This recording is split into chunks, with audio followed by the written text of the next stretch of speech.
There we go.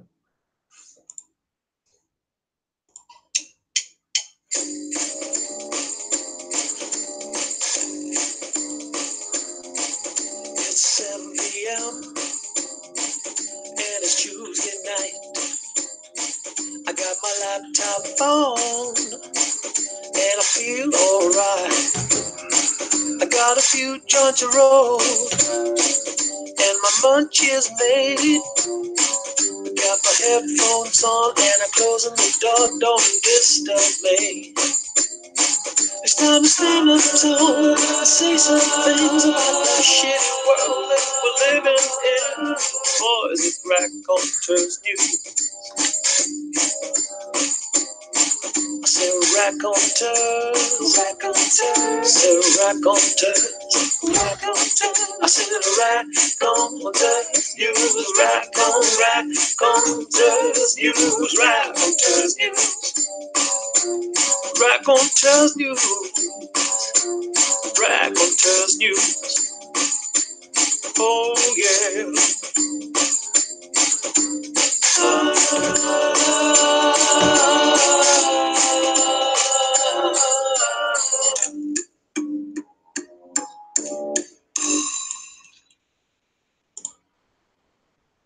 And good evening, welcome to Raconteurs News this Monday night. It's the 3rd of December 2018. We're in December, no less. Well, it's the years just seems to have run away with us, without us. But we've got a show for you tonight.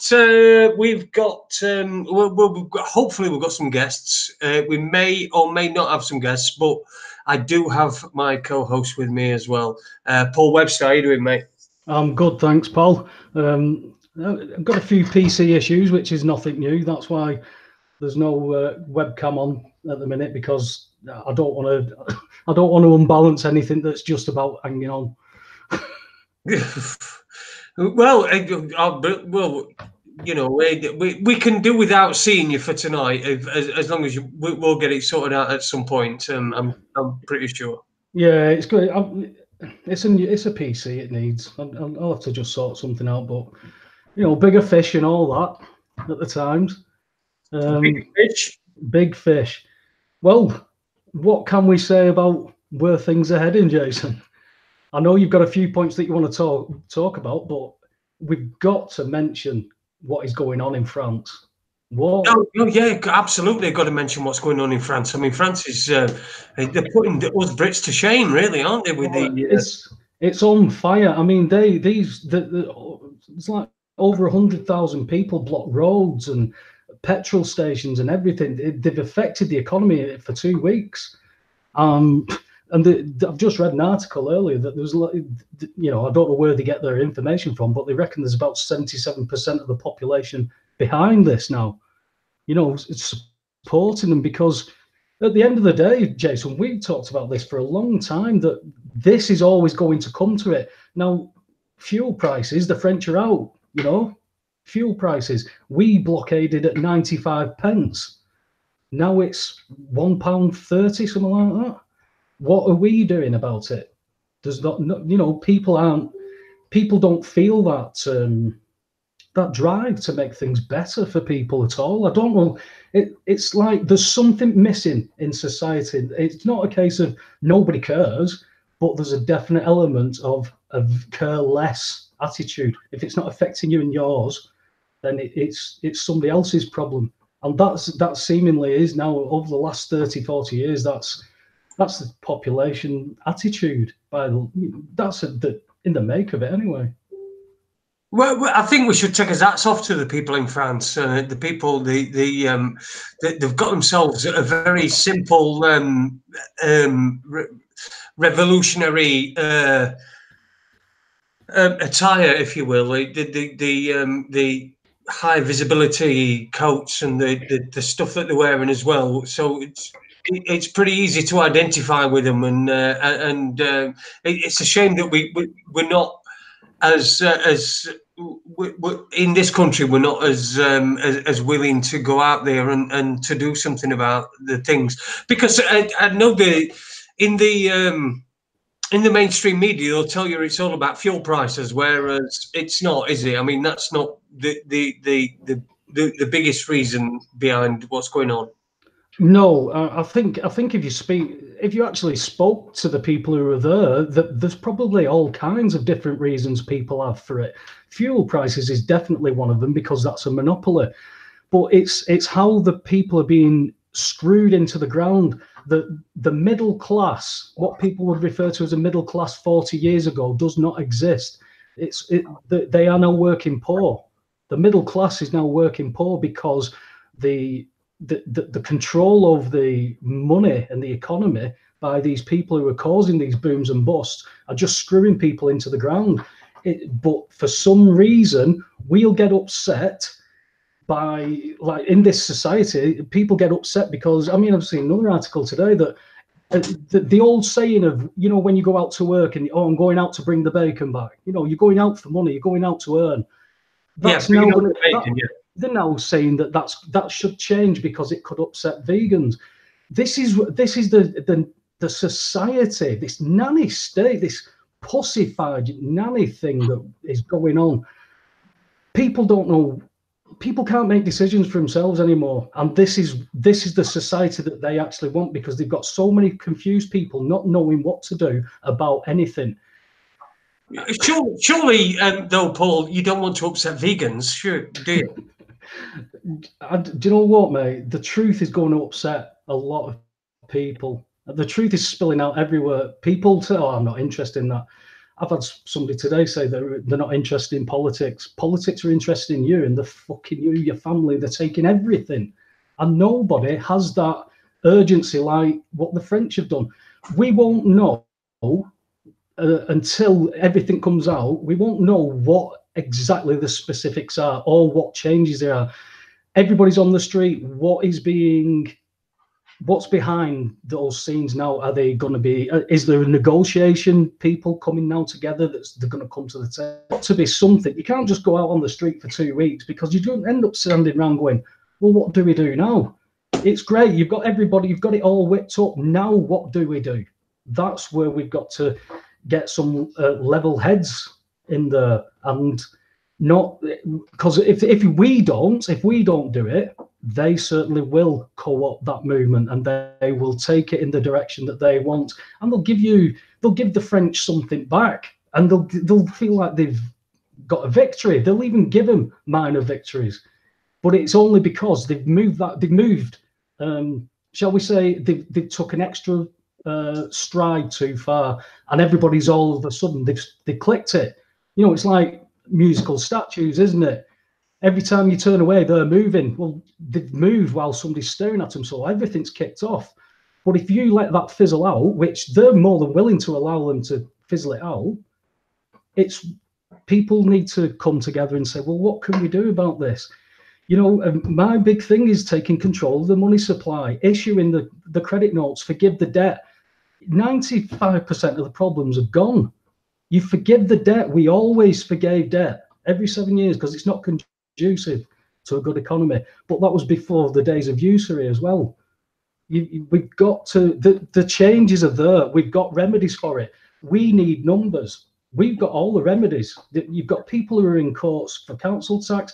You've got people who are in courts for mortgages, going against banks, proving what is going on in this system. You've got all that.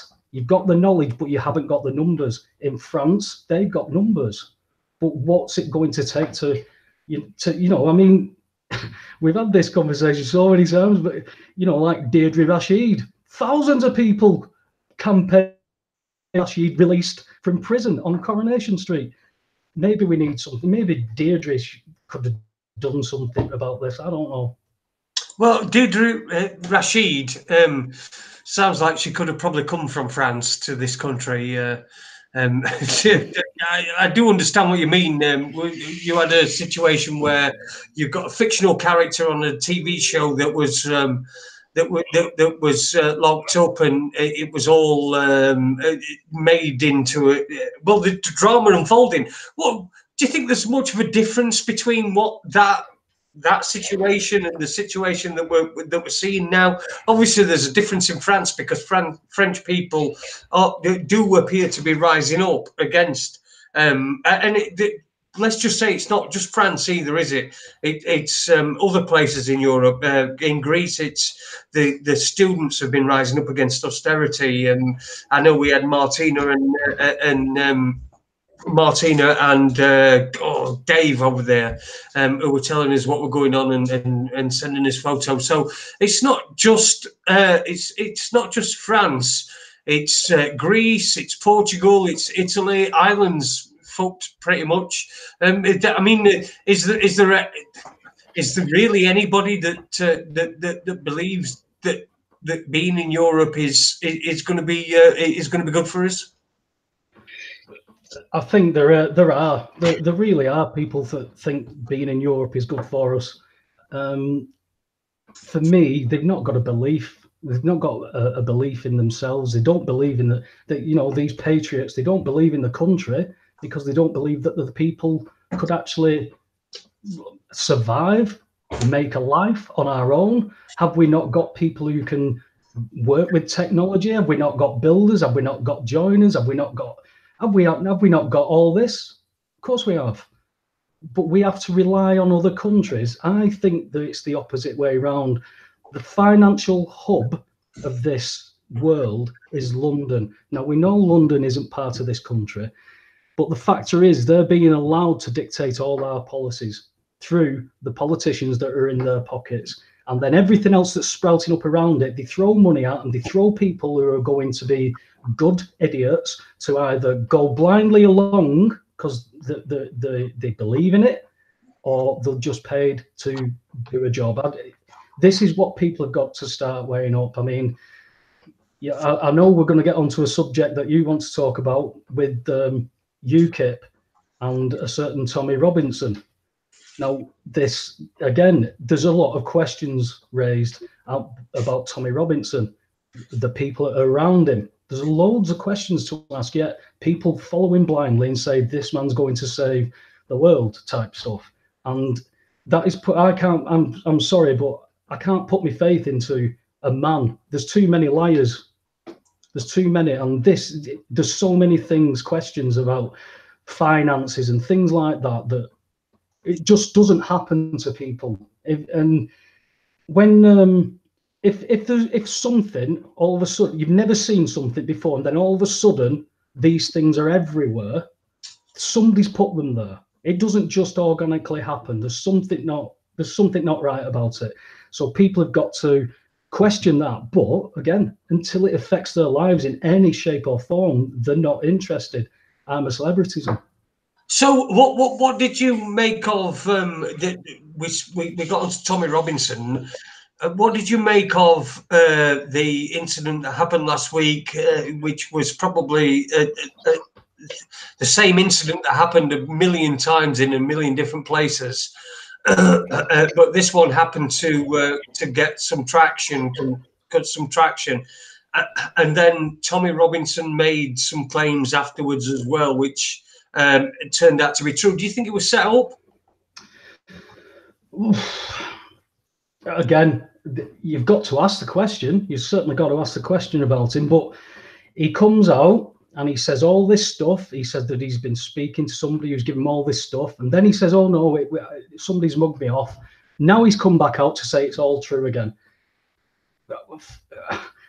What is going on? I didn't realise that. He's done that, has he? He's come out and said it's true again, has he? Well, see, there was a lad on a news feed who commented. He seems a Tommy Robinson supporter, and he commented saying about it was the video where he said he'd been mugged off, and he commented about that and says this isn't true though. Now he's actually got evidence and this, that, and the other. Then he posted, and he said it had been taken down the video, but he found a video, and it's Tommy Robinson, and he's saying, listen, I've got this, I've got the screenshots, I've got this, I've got that. I think that was the 29th of November that was posted. So he's said everything. Then he's come out and said, oh, no, I've been a mug. I've been mugged off. I'm a knob. And then he's come out and said, oh, no, it's right. This is right. So as a Tommy Robinson supporter, this fella says, look, he's telling you that this is right. If he is, then the screenshots are going to have to come out and everything, aren't they? Because people are going to ask questions about it. If those screenshots don't come out, then there is no evidence. Then it goes back to Tommy Robinson shooting himself in the foot. Maybe he's come out and said all this because he did really mess up, and he's had to backtrack to like keep himself in the limelight type thing. You know, maybe he did fuck up. Maybe he thought he's a knobhead and he's not going to be the type of asset that we thought, because if he's going to make mistakes like this. But I don't know, Jason, but I think you've definitely got to ask questions. It does appear that for me, okay, I'm not a Tommy Robinson supporter at all. No, I'm not. I don't support anybody. I don't follow anybody. But for me, it seemed as though the whole situation had been engineered. And we're talking about a couple of weeks before the Brexit rally that he's organising in London as well. And it seems quite timely that this is happening now. I don't know, but I know that what I do know is that sort of incident that happened in Huddersfield is an incident that has been played out a million times in a million different places and never got the attention that it got this time. So it just seems to me that there's some sort of agenda, and it was set up so that Tommy Robinson could then fall down, if you know what I mean. For me, yeah.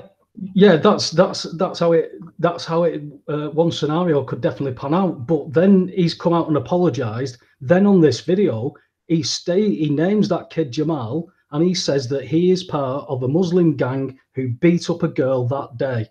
And that lad who so-called waterboarded him, I mean, Christ, if squirting water in your face is waterboarding, mate. But when he did that lad, now, again, this is what Tommy Robinson's stating, that lad had been threatened by Jamal to be stabbed in the morning. So at dinner time, that lad went to have words, shall we say. That's what Tommy Robinson is now saying. Again, it's a show. We're being treated to a show, and Tommy Robinson's going about the money now. You know, this money. Look at all these other English kids. Where's their money? And blah blah blah.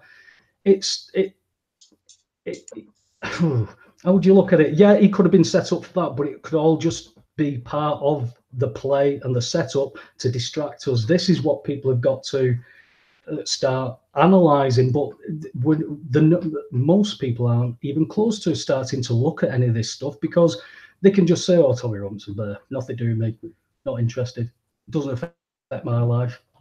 As long as it doesn't affect people's lives, I can't see people doing anything, because the times, we've talked about, I would say there's a mass majority of good people in this world, and all it takes is for them to do nothing, for these people to run away with everything, and they are running away with everything. If you want to give a future to your children, wake up, start looking at some stuff, for God's sake. Yeah. Completely agree with you, mate. I completely agree with you. I was just interested because what interests me about mainstream media and the media and what they're pushing is not particularly involved with the stories themselves. I don't really get involved in the stories themselves. But I like to analyse what they're trying to do with certain stories and what they're trying to do with certain people and certain things that happen. When we're talking about children going missing, you get the Madeleine McCann situation where that's been given so much attention, and it's had so much attention drawn to it, and it's been given. It's almost got a life of its own. Madeleine McCann might not be alive. People might think, well, she's not alive anymore, but she is, because the story has got a life to it. And it seems that there's certain stories that people or I don't even think it's actually what people want, what people crave. It's just what we're given, and that Jamal story seemed like you say. I mean, it was just it was an incident that was. It's been blown into something it didn't need to be. Yeah, it was. Bullying's bullying. Full stop. It could have stayed in the playground, and nobody would have cared anymore. You know, do you understand what I mean? Yeah, I do. Yeah, because I mean, it wouldn't have happened. Look at when we were kids, Jason. There was no phones or anything. It wouldn't have gone anywhere. You know, nothing would have happened. But now, with phone, social media upload straight away. I mean, you could have live streamed that. That's what it's like now. But people are jumping all over it, and all these stories, they all create opinions, and those opinions split people. They divide. That's all that these stories, for me, are being pumped out. Yes, we've got Asian grooming gangs issues. Yes, we've got that, but we've got white grooming gang issues. So we've just got grooming gang issues. We shouldn't separate things. We certainly shouldn't be saying, oh, well, we've got them in Rotherham. We now need to deal with these in London. That's what we should be doing. But we don't. We don't do this. We allow life to just be ran for us. And you get up and play that part of that debtor slave where you work hard in a car that you don't own to buy a house that you've never bought for, that you can't pay for. You don't even own it.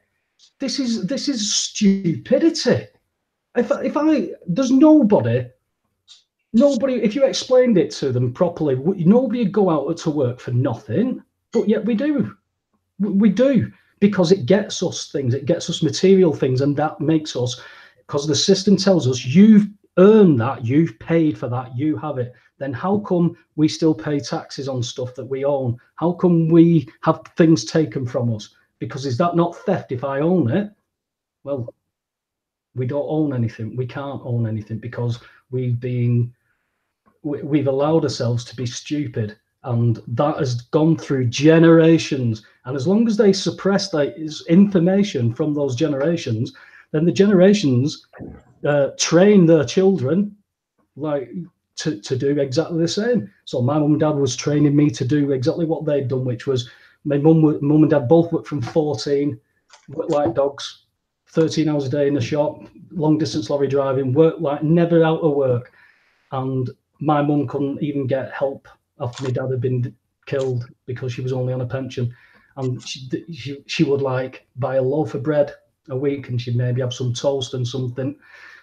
Not a lot, but she never complained, because that's what she thought, that this is life, it's just hard. And it's because she just didn't know. And for me, that's the worst aspect for me, Jason, that I know people now, loving, wonderful family people, who go out to work and bring home, and they work more hours because the bills have gone up, and they can't physically do it. And they do that and spend more time at work than they actually do in the house that they can't pay for and they can't own. This is madness. If you explain, if you told that to somebody, that's what you do, they will go, I'm not doing that, but that's what you do. And it's when it's got to get enough. You've got to have had enough. I mean, there's somebody saying today, oh, it's all right getting all angry and running out on the streets. At least they've got angry. You've got to get angry, sitting in your living room and going, oh, I disagree with that. But it's not good enough. No, mate, no. I just lost you then. I think you went all funny on me. Am I back? Listen, I want to say hello to some of the people in the chat room. We've got Roberto Carlos in there, new being 11258 Stewie is in there as well. Super Leads Honda 40004. Loads of people. Hello to everyone in the chat room tonight. We've got no guest. Well, we've not at the moment, and we might have a little bit later on. Let me just tell you what's going on tomorrow night. Well, I can just fill you in on that, because I'm talking to Paul now. He didn't have. He thought he already had Chrome, and he's downloaded it, and he's having issues with it. So he's probably not going to come on tonight. But I've just said, well, come on tomorrow if you can. So We may have a guy called Paul Dacres on tomorrow who's got a YouTube channel. If anybody wants to go and check him out, Paul Dacres' YouTube channel. Hopefully we'll should be able to have him on tomorrow. But we have got a few guests coming up, so. We've got Mark Salon tomorrow night, so. Oh, sorry. Yes, we have. Yes, we have. I'll tell Paul come on another time. Yeah, I forgot about that. Yeah, we've got Mark Salon tomorrow night, so I invited him over over for a chat, and he's a good lad. So we'll have a good bit of a good show tomorrow night. Yeah, he's a good lad. Just listen to me and Webby talking out of his arse as usual. Listen, I've seen. I've spoke to Adie today as well. I just want to give everyone an update on Adie. He's still having trouble with his heart. It's still racing quite a lot, and he had an a procedure last week where they stopped his heart and then started it again. So what essentially what they've done is they've switched him off and switched him on again. It's not quite worked out as well as it could have done. So he's still having a little bit of problem, a little bit of trouble with his ticker. So big up to you, Adie. I hope you're feeling a lot better either now or in the very near future. I'm hoping we're going to get him back on very soon. All the best, Ed. Hope you're on the mend, mate. So yeah, we've got some guests coming up. Who you got in the pipeline? Anybody interesting that we can? Yeah, well, I've just I had a good conversation with Michelle Young yesterday. Michelle's going to sort out to come on. I think that's going to be we'll just go live whenever we can do it because she's very busy with what's going on in her life. And she was at the ITNJ. She was giving testimony about what had happened to her and how £8 billion worth of assets were stolen from her after her husband had allegedly committed suicide, which the police said was suicide, but wouldn't investigate any further. Now, again, as I said, we were having a conversation because I had a £100,000 property stolen from me, just taken, and I couldn't get representation. I had to do it myself, and they still did what they did. And yet she's found all the assets, all in offshore accounts. She's the beneficiary of all those, and she can't even get a representative because it's £800 billion worth that have gone to bankers. So she's got all the money, she's got all the resources, but she can't do anything. But that woman is, I won't go into the full story because I'd rather Michelle explain it, but that'll be a good show. A guy called Owen Benjamin, who I've come across his work just quite recently. He's an American. He's got a website called The Huge Pianist. He's just going out on tour. He's done the Hollywood thing. He was all in Hollywood, and because he's not, or he doesn't come across as the guy who he's just, he's not the type of Hollywood type of thing that people want. And when he was speaking out about things, all of a sudden, as what happens in Hollywood, agents won't touch him. He gets dropped. People were just, he'll tell you himself that, things got pretty tight for him and his family because everything what he was successful in, and he was successful. You can go and see all what he's done, Saturday Night Live and all that kind of stuff. You can see that what has changed, and then you look at what he's doing now, and it's, it was organic. It's like when everything starts to break down, when it did for me, Jason. I look back now and say that had to happen because I wouldn't be sat here having this conversation and knowing, having a finger on the pulse of what's going on. I'd still be where I was, and that would be stagnating. And I think when it is time for you to say, "Well, hang on, I've got to do something. There's something not right here." When it gets to that point, something has happened to you to do that. Because I don't think anybody organically, or not many, will organically think about this and then just go and do it. It's always something that puts you into a corner, isn't it?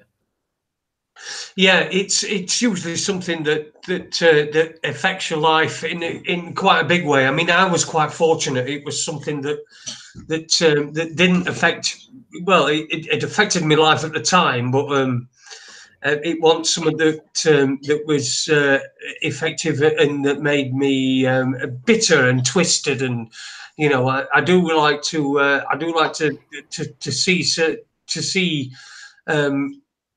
various things for myself, and yeah, it does. It is that. So we've got some good guests lined up, and I'm going to tell you.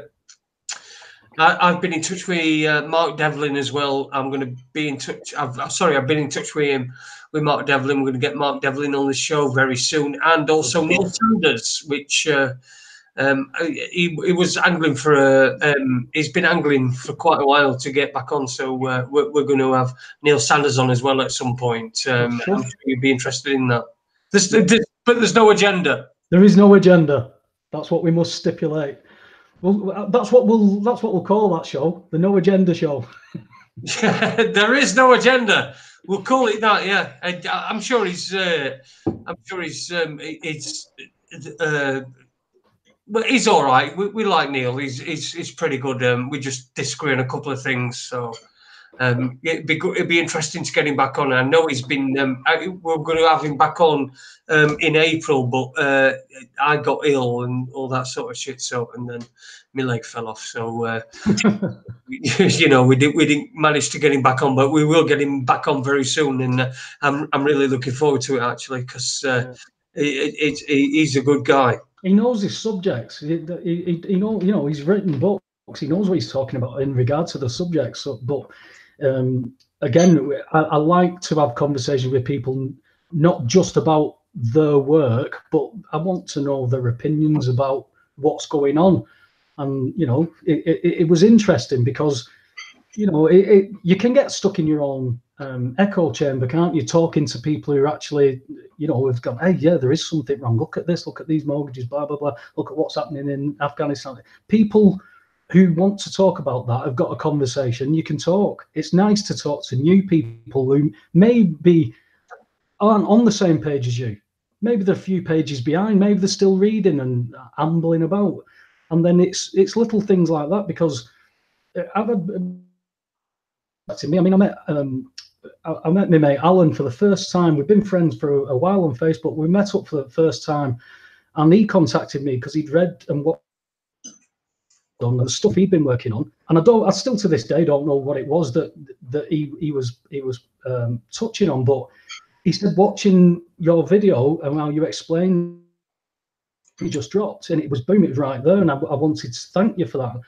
Now, that is somebody was working on something. He was kind of, I know there's something going on, and then boom, he gets something. Now, that happened to me at so many stages where I've thought, like, when you go back, oh, John Harris, everything there, hey, John Harris will go into court and we'll do that. You find that these things don't work. You find that the corruption is worse than what you're actually trying to do, and that's where you don't follow somebody to just do that. You've got to take everything, and if you don't, you're going to miss something. But the fact is, now we've got there's so many people got these remedies. I see so many people online who've got some great successes actually happening right now. A guy I've seen today has just posted a good win. He's waiting for payment compensation. All this stuff is starting to now blossom, but they're actually, in my mind, if it was me, I'd be starting to give some of these wins, but discreetly, because it's coming. They're going to have to mash it somehow, because if they carry on doing what they're doing, it's going to end up worse than France. They're going to be swinging from lampposts. They've got to take the heat off themselves somehow. Is it going to end up worse than France? I mean, over here we seem to be a little bit shit. Let's just face it. We voted to go to leave the European Union, and that was still a shock, very obvious to see to anybody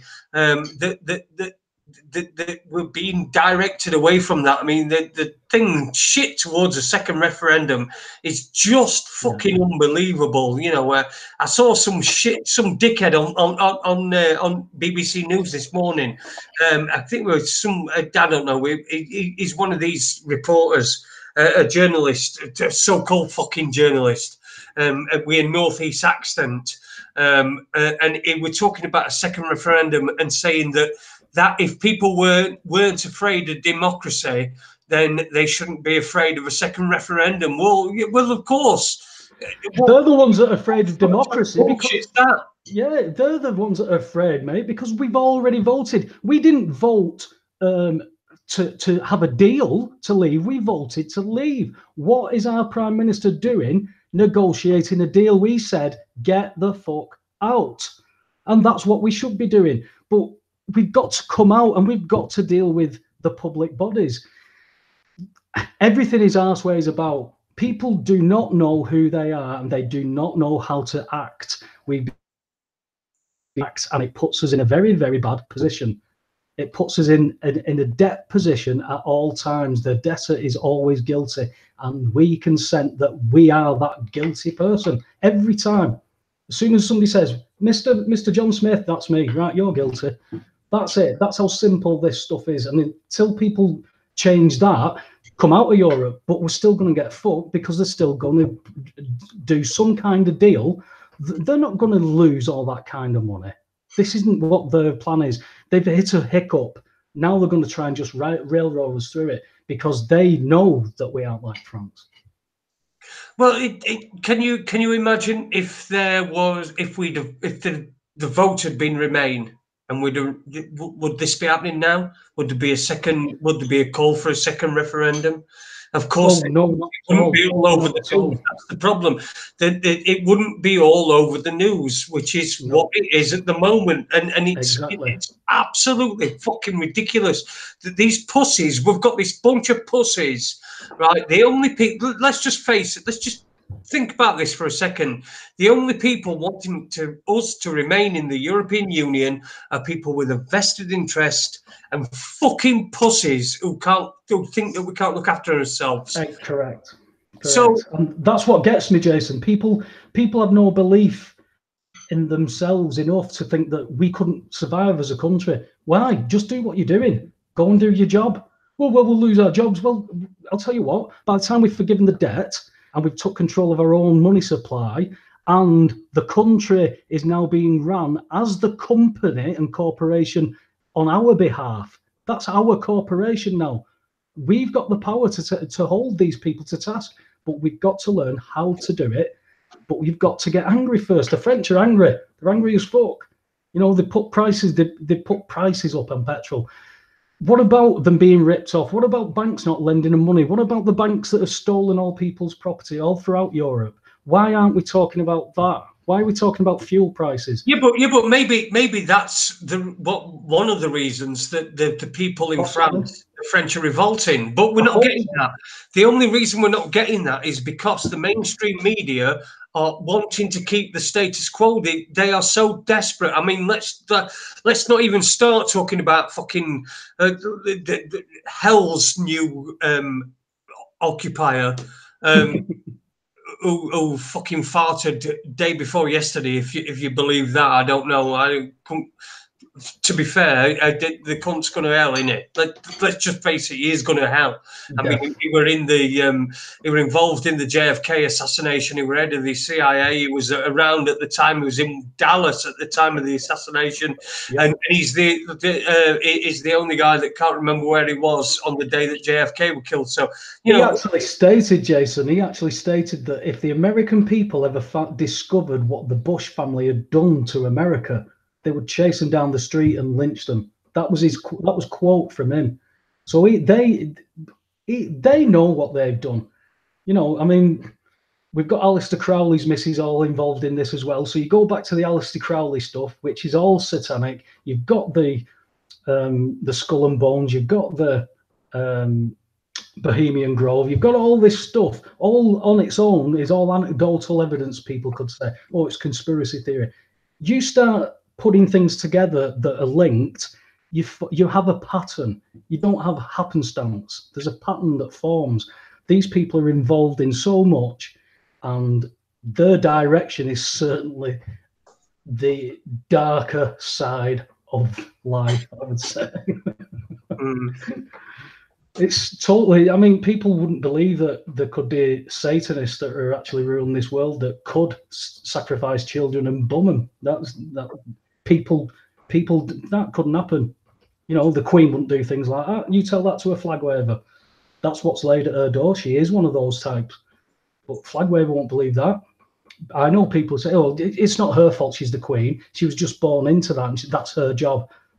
I don't know what you say to those people, because if you go and look at history, you get a picture, and then all of a sudden they've gone, "Oh, hey, you know all that eating human flesh that we used to do 200 years ago? Yeah, well, we're not doing it anymore." Brilliant.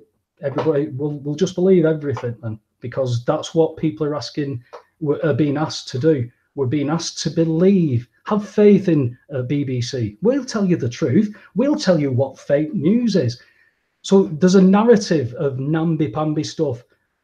Everybody, you know, I read, what was I reading last week? There was a guy who said, I couldn't believe when I was sat there watching my friends look to order something. He said, "No, we go through a phone book, or we'd walk to the shop, but now you're just shouting, 'Alexa, order me this, get it delivered.'" That, you know, people have had everything, or should I say, people are having everything done for them, and our society is being pushed towards everything automatic. Well, brilliant, providing we could all retire and have all the benefits of that, but that's not what is happening. You've got to draw a line somewhere, haven't you, Jason? Well, yeah, because you have got to draw a line. It's difficult to where to draw that line. I've got to say, when I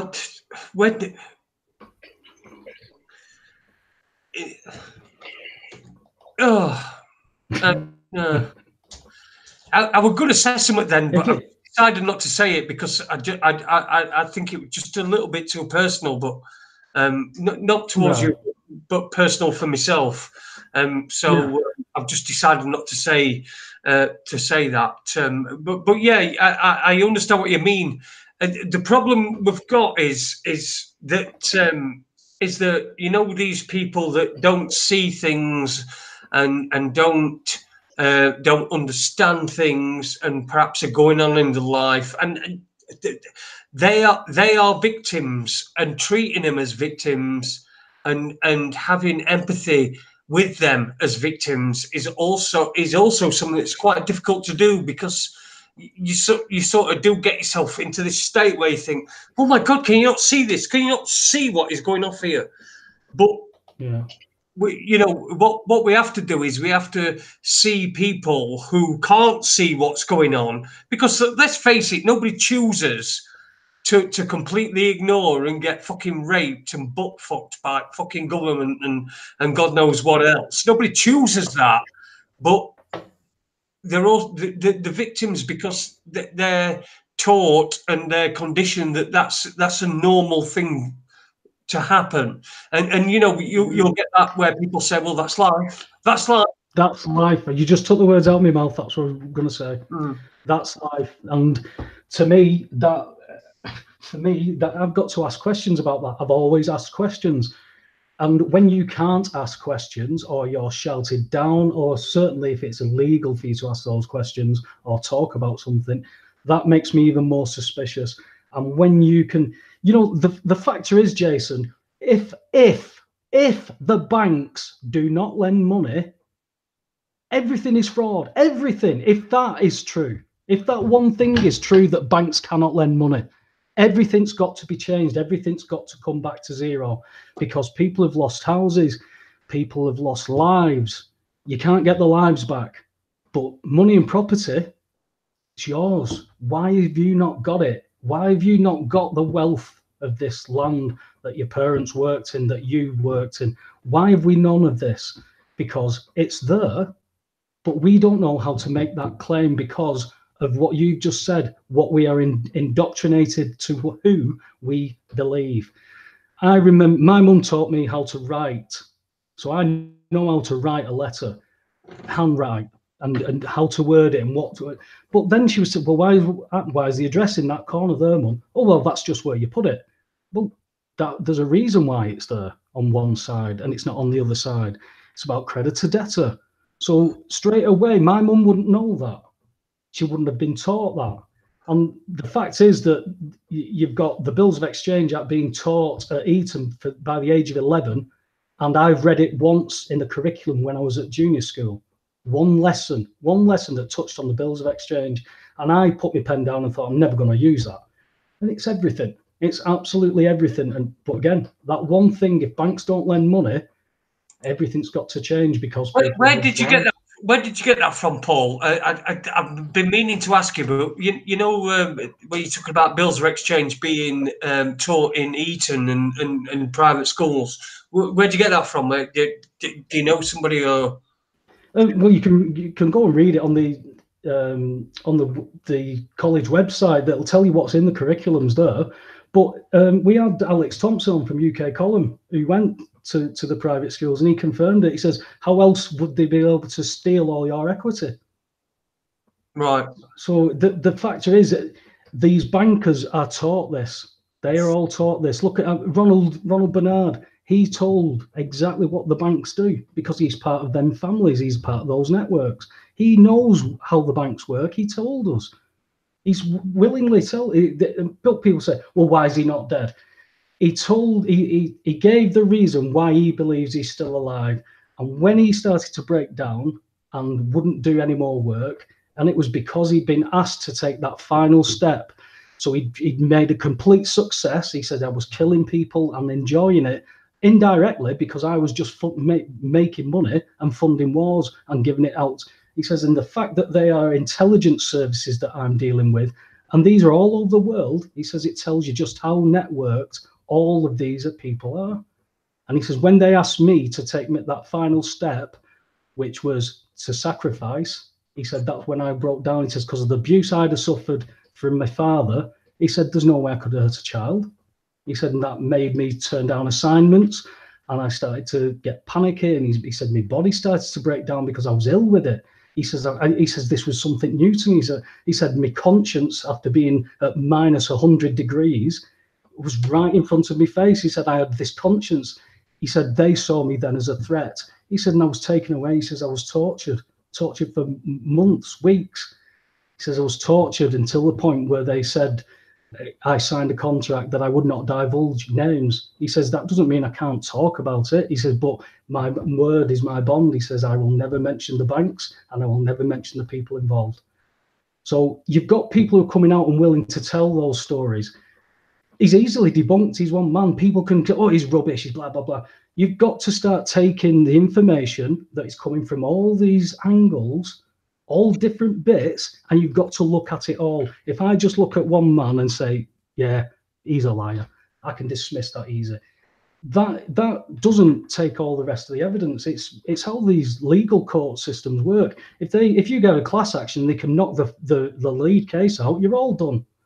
So that's all people have got to look at more information. It's that simple for me, Jason, because people I interact with every day, family, friends, these aren't stupid people. They're just lacking information, and we are lazy to go and look. And it's not just about laziness, because this society keeps people so busy. You're up, you're out to work, you work all day, you come home, you try and watch a bit of TV, talk to your missus, play with the kids, and you're back to work. That's how they like to keep this, because you don't have time to think. And when you've got intelligent people who can critically think and start putting things together because they've got time to see patterns, then they've got a problem on their hands. So that's why all the distraction, why there's so much money pumped into all these audience, sports, everything. You know, it's not hard to start to work it out. It is. I do understand what you mean. I understand what you mean. But there's so much pressure on people these days. Yeah. And for them to then understand that something's completely. Listen. I'll let you in on something, right? When it gets to about Thursday or Friday in a week, I start having real anxiety about doing this show on a Monday and Tuesday. And it lasts all weekend. And I mean real anxiety. I sit and I think, oh, what am I going to? But I still do it every week. But I get that anxiety, and it ruins the weekend for me. And believe me, there's been times where I've just thought, well, I need to just pack this in and not do it anymore. But I feel like it's something that's got some worth and it's got some value, and I don't want to knock it on head. I want to be able to do it, but I just wish I could do it without the anxiety. And now if you're talking about, when you're talking about ordinary people that are just trying to go week to week and month to month, paycheck to paycheck. I mean, we're getting into a month now. We're in December, and there's going to be tons and tons of people that have got anxiety about Christmas coming up, and what they perceive to be expected of them over the Christmas period, and what they need to perhaps spend more money on. Now I'm all right with that sort of shit. I just fuck that off. I just go, you can bollocks. But when it comes to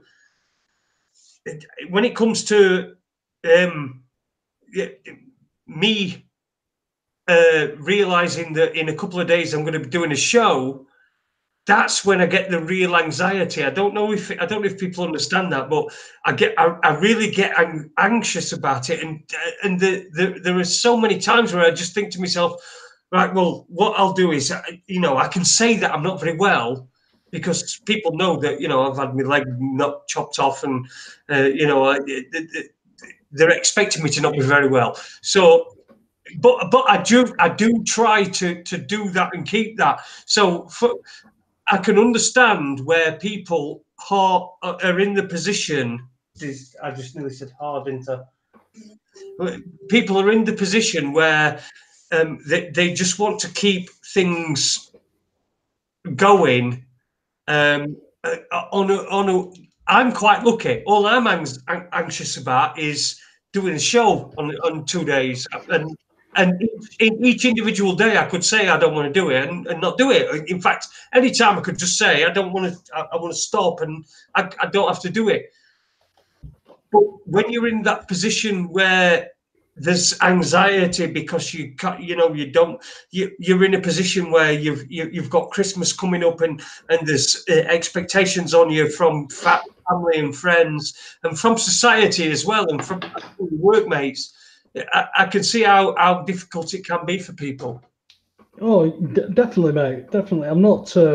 That's why I qualified it by saying it was not just about laziness. There's a lot of different factors.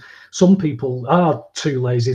I know a lot of people who've got lots of time on their hands, but they're not interested in looking into what this is because they don't need to right now. And as I said, it's usually when people find themselves in a predicament, they start looking for solutions. When you start looking for the solutions and you find them, you tell people. And some people aren't receptive because a lot of this stuff, what you're talking about, what we talk about, is, again, people can't understand that. No, I've got a house. I went to the bank. They gave me money. I got a house. That's bullshit what you're saying, Webby. That's because they don't understand it. Yet the fact that the banks don't do that, that should be a factor on everybody's mind who is doing what you've just said, who is anxious about being able to get the right things and do this and that.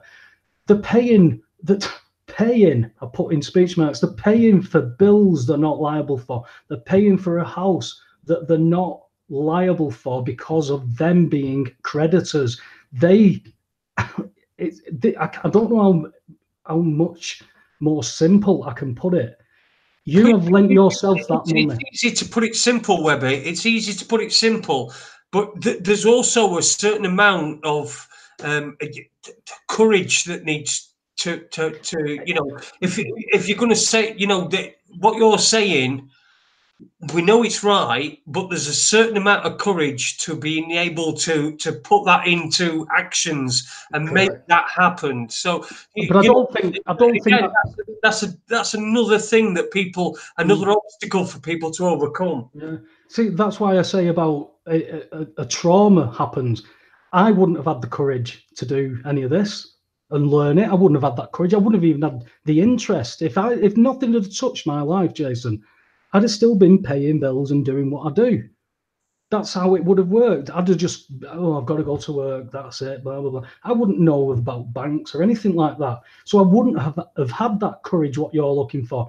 It's when it's like you said, you get anxious all weekend, but you still come and do it. I was shaking like a shitting dog going to court every time, but I would not let them see it, and I would not go, because I now know that there's other ways of doing it, but I still had to go and front this out. I still had to go and test myself against these people to see if I'd actually learned anything, or were they going to laugh at me? Well, calling armed police on me, I don't think they were laughing at me. I think they thought that he's got something here, and I did have something, and they've done what they've done, and they'll have to pay for that eventually. It's but the courage thing, I don't think it's. I know people who've got courage who will go out and do something, and I also know people who have got courage when situations come to them. I think a lot of this, it's going to be when it comes to people, or there's enough people actually awake enough with the knowledge to start shutting these systems down. We know the courts are bankrupt. We just need to lock them up, put cases in there, start getting them heard. Do everything you can to slow this system down. Be like the French, but do it, use the term civilly. You do it civilly, you do it through legal ways. There's many ways we can bring the economy to a halt and say we want change and we want it now. The French have just gone out onto the street. Well, you look at the police, the militarization of the police. They've got snipers on rooftops in Paris. You know, there's a lot of moody shit going on at the minute, and people are going. You know, I've seen the moped muggers. The police are now ran them off the mopeds. Now everybody's going, yes, it's about time. That's what they should be doing. Well, what if that now progresses? You've got armed police patrolling the streets, so-called because of the teen gang problem. Yes, that's a great idea. We need them on the street. Where do we stop? Where do we stop this need? Is it when they start asking us for our papers? Because we've been down this path, and yes, there are good reasons. You know, people could say moped muggers, yeah, they should get knocked off because police aren't going to just knock anybody off. But look at what's happened in America. You've got police murdering people and getting away with it. They're shooting people and saying we're in fear of their life. They're shooting dogs just because they're walking onto the private property and they want to ring the bell. A dog comes out, so they shoot the dog. They are getting away with this. How much further do we go down that road? Because again, when I said everything, there's nothing new here, Jason. You know that. But the anxiety, is this a new thing, or have you always suffered with it for that? Because being a DJ and stuff like that, you project yourself as a bit of a confident lad. Well, I always had anxiety when I was DJing.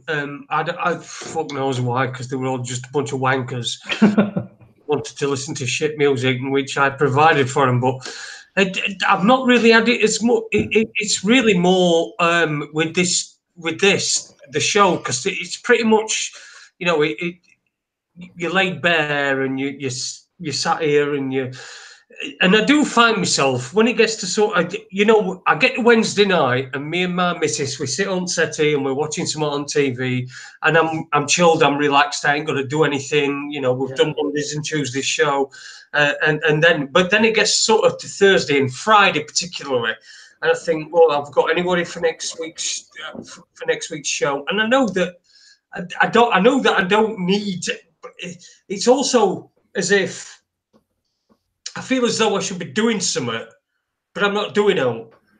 You know,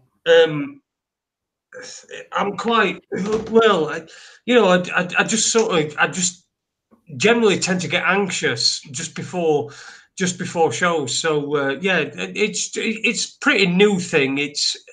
I think it's probably since Andy went as well, because Andy were like this. You know, he had this back. it was like a backstop. It was like a safety net. You know, if you missed something out or you forgot something, Andy were always there. So I don't he's know. Horizontal, isn't he? Though he's horizontal, and he's so laid back. Exactly. Yeah. Yeah. And when Andy gets stressed, you can see it. You can visibly see when Andy's got anxious. You can visibly see it because it's such a different look for him. Because he's, well, it's just one of those things, isn't it? That's what Andy's like. But the thing is, when it was me and Andy, I know I used to like sort of take piss and say, when he was bringing up his ex, what was his name? What's his name? Who used to be mates with? Who used to be do radio show? Anyway, used to do radio show with this Geordie bloke and. Tom. Oh, Tom, yeah, that's it, Tom. And I know he used to take piss, but it was as though Andy were like my comfort blanket, and now he's gone. Now he's not here anymore, and he's not there whenever I need him. It's sort of I'm sort of missing it as well. So I don't know whether that's part of it, but I certainly do suffer with more anxiety now. I don't know whether it's because I think that there's a lot of shit on my shoulders and what have you, but I'm trying to do my best. But I'm not very good at it. I'll tell you what. Listen, shall we have a record? And I think I need to piss. It's at 8 o'clock, so we're an hour in. Hello to everybody in the chat room. Keith M1, New Being, Dave Iron, Dinny's in there, eh? How you doing, Dinny? New Being, XJR, Fire Eater, Fire Starter. Sorry, I thought that said Steyr Farter, but it doesn't. It says Fire Starter. So a Honda 4004. And so everybody else in the chat room as well, all making it such a nice place to be. It's such a nice place to be on a Monday night. I'm going to play a record, and then we're going to have the second half with myself and Paul Webster. We are putting the world to rights. It's the 3rd of December. We're nearly at the end of 2018, and 2019 will be here before we can say, well, bollocks to it. So we're going to play a record, and then we'll be back soon.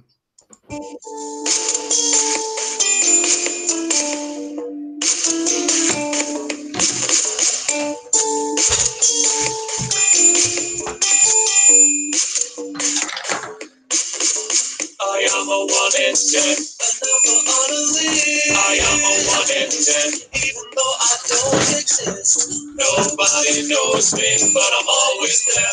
Statistical reminder of a world that doesn't care.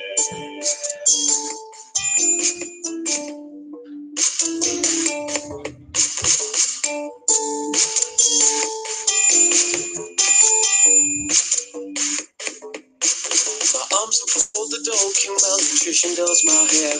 My eyes are black and lifeless with an unprivileged stare. I'm the beggar on the corner, will no one spare a dime. I'm a child that never learned to read, cause no one spared the time. I am a 1 in 10, a number on a list. I am a 1 in 10, even though I don't exist. Nobody knows me, but I'm always there. Statistical reminder of a world that doesn't care.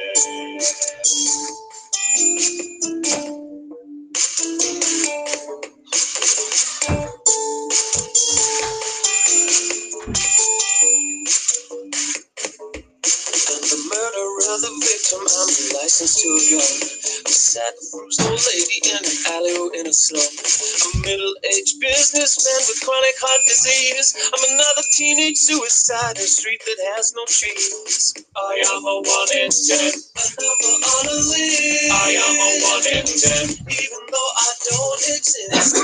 Nobody knows me, but I'm always there. Statistical reminder of a world that doesn't care. I'm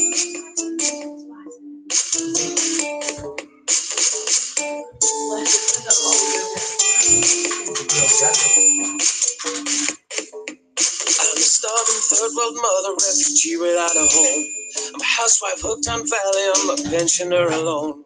I'm a cancer-ridden specter, discovering the earth. I'm another hungry baby, I'm an accident at birth. I am a 1 in 10, a number on a list. I am a 1 in 10, even though I don't exist. Nobody knows me, but I'm always there. Statistical reminder of a world that doesn't care.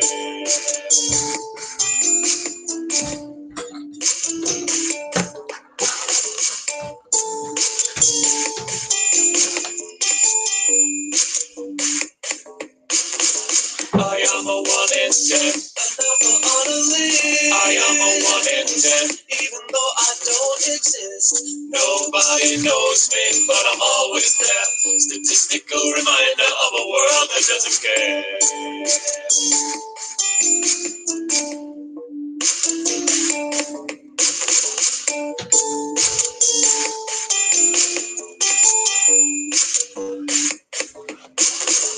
I am a 1 in 10, a number on a list. I am a 1 in 10, even though I don't exist. Nobody knows me, but I'm always there. Statistical reminder of a world that doesn't care. Brilliant tune, that's Heath 1 in 10 on Raconteurs News Monday edition. It's show number 200 and some or other. I can't quite remember actually, so I'm not even going to try and remember. Webby, how you doing, mate? Did you enjoy your little break there? I certainly did. I like listening to Heath's music. I'm going to have to get hold of some of that for the car. It's good stuff, isn't it? Yeah. He's done a charity single, a charity album, and he's featured on that as well. So I don't know the ins and outs and the details, but I will get hold of that and let everybody know so that they can get hold of that charity and support that charity, because Heath is he's my best mate, most talented bloke I've ever known in my entire life, apart from you, Webby, of course. Yeah, cheers, mate. So, what direction would you like to go in then? Well, I don't know. What else you've seen in what's been going on in? I've not really been watching news. I do watch it occasionally, but I sort of turn it off after about 5 minutes. In fact, even if that 5 fucking minutes, 2 minutes, or 1 minute, I mean, most of the time at the moment it's all Brexit bollocks and how they're pushing for a second referendum. Well, where do you want to go? You want particularly want to talk about? Again, I don't really know about what subjects that you could actually go into, because everything is so pertinent to what is happening right now. I would like to think that there's a way. Somebody contacted me today. Actually, he's going on. How did he put it? It's like a tour. He's going on a tour around the country.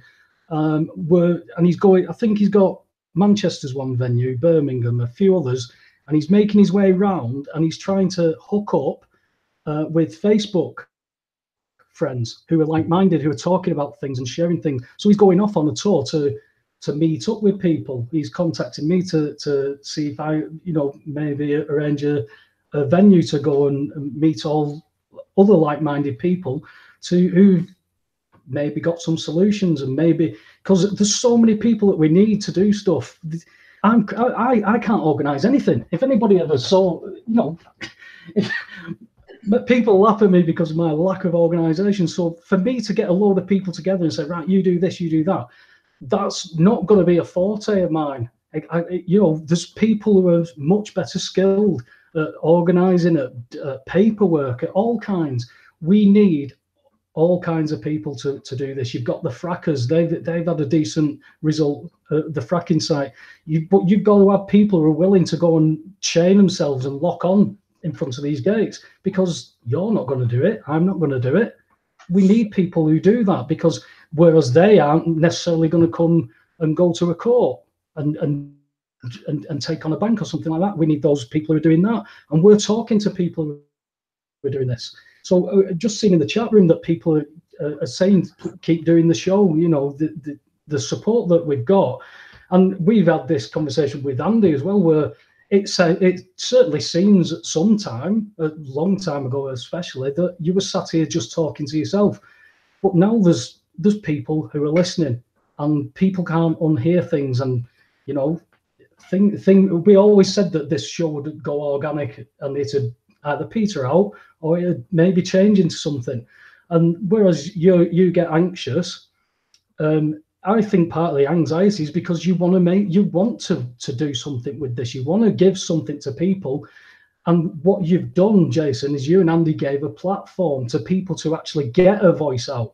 Because I can open my window and shout out, and there's a few people who might hear me.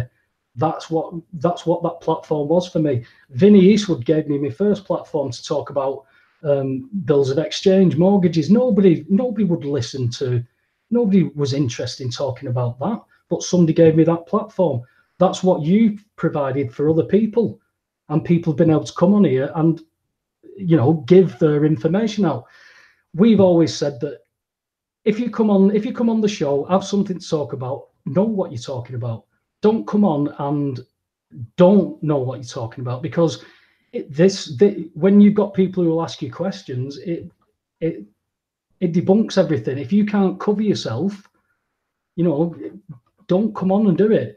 But please come with substance. Have a conversation. That's what we want. We don't want people who come on here and just shout and shout and shout. We've done those shows. They don't work. There's no information that gets out. The way we've done it now is we've had somebody on. There's certain things that were said on that show that we had to give a right to reply. That's now balanced. That's end of, because this is all that is, Jason, is a platform. We don't have a dog in that fight at all. We've never had a dog in any of these fights. So the platform is there. We've given the right to reply. We've offered other people rights to reply that have said they want to come on. That's what it is. And you've given that platform, Jason. So the fact that you may go through that anxiety, but the fact that you still come and do it is because you've got a concern. You've got a concern. I mean, you just said, oh, we sit there and watch telly. I'm rolling my bloody eyes. You're watching telly, and I'm telling people to stop watching telly. So, but it takes all of this. I mean, again, what if we didn't do this? If we didn't talk to what would we be doing? You'd be sat there watching telly. Nobody would be hearing anything of what we're talking. So the fact that we come and do it, it's worth it for me. You know, it's not a bit. As I said earlier, before the show started, it's no biggie for me. You know, work factor, it's sometimes difficult to get back for the show. But the factor is, I don't have to go out anywhere. I don't have to pay anything out. I don't have to travel. We can just, we can have a guest on the show from the other side of the world, and everything's fine. So I enjoy doing it. So I didn't, but I'll tell you, you blow my mind with that, mate, because you don't come across as that at all. You hide that very well. But I listen. I don't even know. I don't even know. I can. I just don't even know. It goes. It's something that goes through my mind. I don't know whether I feel a responsibility because, you know, we've got people that watch us every week. I feel like I've got a responsibility to those people. And it's just something that sometimes gets a little bit on top of me. But I do always make it here for the shows. I always make it here for the shows, and I always really want to make it here for the shows as well, because I do believe that what we do is we do bring a certain amount of value to people. To the people that listen every week, and I know that there's other great. I listen. You know, in fact, I went in and had a listen to Cookie Monster. Last week, I think, sometime last week. So you know, I do. You know, what I do have a certain amount, especially with Cookie Monster. When I was listening to him last week, I have a certain amount of envy that he makes it seem so easy. He makes it seem so so natural. And the one thing I don't ever feel like when I'm doing this and when I'm talking and when I'm trying to express what I feel like is I don't feel natural. I don't know what if you mean. Yeah, I know what you mean. Yeah. Yeah, I get what you mean. You listen to people who do shows and they've just got a natural voice for it, haven't they? And it just flows naturally. Ollie Connolly, who runs the Daily Brexit, he's got a voice for the radio. He talks through it and he makes little quips and stuff like that. It does come naturally to him. I've asked Ollie to actually, if he fancies coming on to chew the fat with us, because I still think that's a good idea that we had where we had the other two lads on from their show and then you and Andy went on to theirs. I think that's what we should be looking towards now, is to bring those people who are sat at home like us doing these blogs, bring us to a point where we can go on each other's shows and exchange views and ideas. That's, apart from the far leftist ideas, I'll leave them at home because apparently I'm far left these days. We all are, though, aren't we? We're a bunch of lefties. Apparently so. Listen, we're a bunch of lefties that have got some respect from the right. So I think we're doing okay there. Yeah, you can. And don't forget, we're government shills as well now. God, the sky's the limit for us, Jason. It certainly is. It certainly is. Listen, I don't want anyone to think that I'm being like some sort of mardy arse here, but I'm not really. All I'm doing is I'm just trying to explain to people how difficult things are. People go through that every day, don't they? I mean, some people can't even face going out or going on public transport because their anxiety is that bad. So it's not a nothing thing. People always look at people, and you're disabled as well, but people don't have to be physically disabled to have something wrong with them. Depression is one of the worst fucking killers I've ever known in my life for people. You get into that loop, that repetitive loop of dark thoughts of everything's wrong, everything's against you. You get into that, you start repeating it, you start reinforcing it. That becomes very real to people. And you've got all those anxieties and depressions that are now being pushed because it's all about pharmaceuticals, that pill will fix that. But, hang on, you'll need a pill to fix that pill's symptoms. And then you'll need a pill to fix those two pills. So if we had an agenda that was being pushed, this is what this is. Now, you've got mentally disturbed people. We've all got mental issues. How could you not have mental issues growing up in a society like this? You've got to, if either that or you've just never even been out of the house, because this society creates that. It creates the division within yourself. You patrol yourself. I mean, how many people say, oh, hey, you can't say that. Well, yeah, I can say that. Yeah, but you could offend somebody. No, they'll become offended, but I'm not directing at them to become offensive. But to say that I can't say something, the fact that I actually think can be offensive, because if I ask a question of somebody, people can become offended. But in order to think, you've got to be offended then. You've got to risk being offensive to be able to think. Otherwise, we don't get anywhere, do we? Well, I mean, fucking hell, I don't think there's anything that anybody could say to me that would offend me. Nothing that anybody could say to me that would offend me. And believe me, I've had people ask me if I've been watching the Invictus Games, if I'm going to enter the Paralympics and all that sort of shit. And believe me, that those are times where I could have been offended, but I wasn't. Nothing anybody could say could offend me, and so I just don't see how it works any other way. I mean, what? How can somebody be offended? I don't know, but that what was it you said that the Invictus, that made me pissed because I thought, what was going through that fella's head at that moment when he sees a man? It was a woman. When this woman sees a man with one leg and sits next to him, then just out of the blue decides what is going through her head when she goes, I wonder, has he watched the Olympic Games for the disabled? And then asks you that. because I can imagine you looking at her and going, you know, in your mind, you'd be going, have you really just asked me that because I've only got one leg? Because that's the only thing that could, how she could put those 2 points together and join them. I mean, she could have said, did you watch Sheffield Wednesday the other day? Did you watch footy? But no, did you watch the disabled Olympic Games? You see, but for me, right, that is just a symptom of how we try not this inclusive thing. Yes. What she was trying to do, she was trying to include me in the conversation that she was having with me. And she was trying to include me by asking me if I'd seen something that I might relate to, which I didn't relate to. But I mean, she wasn't to know that. And for me, I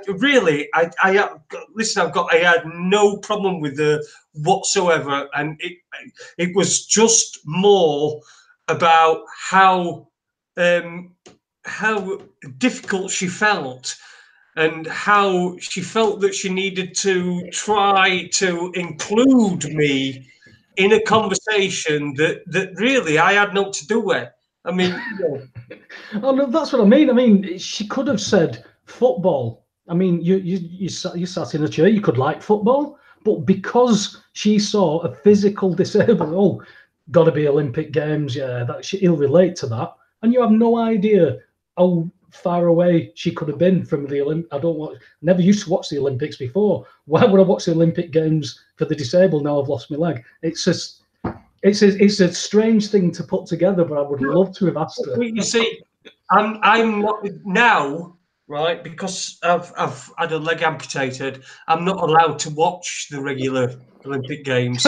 I'm only allowed to watch the disabled Olympic Games. Exactly. But you see, what I'm trying to say is that it's such an indictment of how difficult and how people try to compensate and try to do things that they think that somebody else is going to be interested in or I mean, the Invictus Games, for fuck's sake. It's all about fucking soldiers and all that sort of shit. And that were another thing as well. My missus, we were in Aldi, and my missus is at the tills, and I'm stood there on me false leg next to the poppy seller. I'm just going to say, just getting inundated with people wanting to buy poppies because I'm stood next to him with me, with me little leg, me leg, me prosthetic leg and everything. And I think I should have said to him, shouldn't I? Listen, mate, if 25 quid, I'll stand here for another hour. It's going to he made an absolute fortune in that time, and I only sat next to him. I'm just waiting for my missus. It's just amazing how people assume and that's what I mean. How that woman started talking to you and then came to a conclusion that you must watch the Invictus Games. That would be a good question to ask, or a reasonable question. Somehow that wouldn't enter my head. I might say, "Oh, how did you lose your leg?" I might ask you that question, but I wouldn't have thought of, "Oh, you watch the Olympic Games because now you're disabled. You must do." Oh, I'm surprised you've not been on to Sheffield Wednesday for a complimentary ticket and get wheeled right in next to the pitch and everything. Well, I've got season tickets and I've not been to a single game this season. I've got 2 season tickets and I've not been to a single game because I've not been able to go. But that's nothing to do with Sheffield Wednesday, apart from being wank. Which we'll probably not talk about. Leeds beat Sheffield United the other day. Good evening to you, Super Leeds. I've got to say that I was very impressed with your team playing at the Bramall Sty the other day and beating Sheffield United, but their goalkeeper was just ridiculous. It's terrible. I mean, I think he's probably got my legs. Well, how much do you pay for your season ticket? Yeah, I pay 360 quid for 2. I get 2 because I get one to take care of me. Jesus. And Wow. and that is in the most expensive part of the ground as well. Christ, 800 odd pound for one ticket at Anfield. Well, you see, what That's happened for is 19 games. at Hillsborough. 19 games, and you're not guaranteed. Like on the season ticket before 2004, having a season ticket, if we got to a final, I was guaranteed a chance for a ticket. Now there's a loyalty card that was brought in 2004, so I'm not guaranteed. I'm not guaranteed a chance of a ticket if I've not got my card swiped at cup games leading up to that final, and that's how they ruined the game for me. They absolutely ruined the game for me. If you want me to get into this, I mean, football's been completely ruined anyway. If you get in the Premier League, it's just, well, it's like watching the tossers in Parliament, really. Yeah. You know, people that are a lot richer than you doing fuck all, really. And then when you get into Championship, like my team we're in Championship, and every game now, if it's not at 3 o'clock on a Saturday, it's on Sky.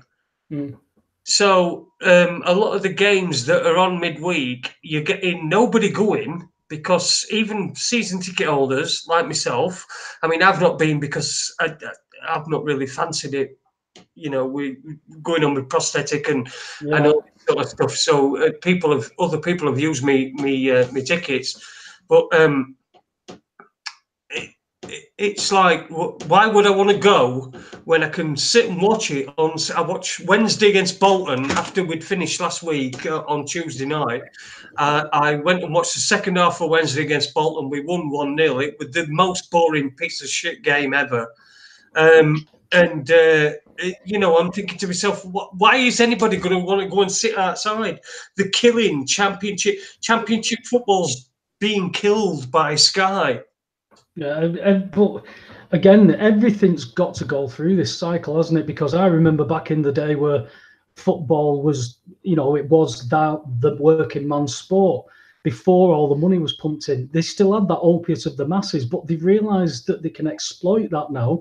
Because if you look at what the players are earning, I mean, I say this every game that I've ever watched, I always say that if you're being paid £250,000 a week, and you have a football at your feet every day in that week, then out of 10 chances, I want you to hit the target with at least 8. And look at the state of some of these players. Look at the state of them. There's no urgency for them, because they know. I'm not saying that they don't care about playing. Of course, even the professional part of it would say, well, they've got to be professional about it. And you can see the joy on players' faces when there's nothing you can't describe scoring a goal to anybody. That feeling, no matter if it's a park on a Sunday morning or it's at Anfield, nobody can describe that. And it's that feeling, and it's the camaraderie, and it's all the things about going to the match, the rituals. All this starts to build up, and you end up following that pattern. And now, if that pattern, like it did for me, control, if Liverpool lost, that would ruin my entire week. That I wouldn't be able to function if people started laughing and stuff like that. I get angry about it. Now I know it's just a game, because there's bigger fish. There's so much more important stuff than a football match. Yeah, I know mates of mine who'd probably call me names and not speak to me for 5 or 10 minutes for just saying that. Because, like you said, why would I go to the game? My mates would say, "You're only a part-time supporter. You're an armchair supporter. I go here. I've been on Europe. I've gone home and away and blah blah blah." Well, what do you want? Would you want a medal for that? It's a game. It's a football match. You fucking wasted your money.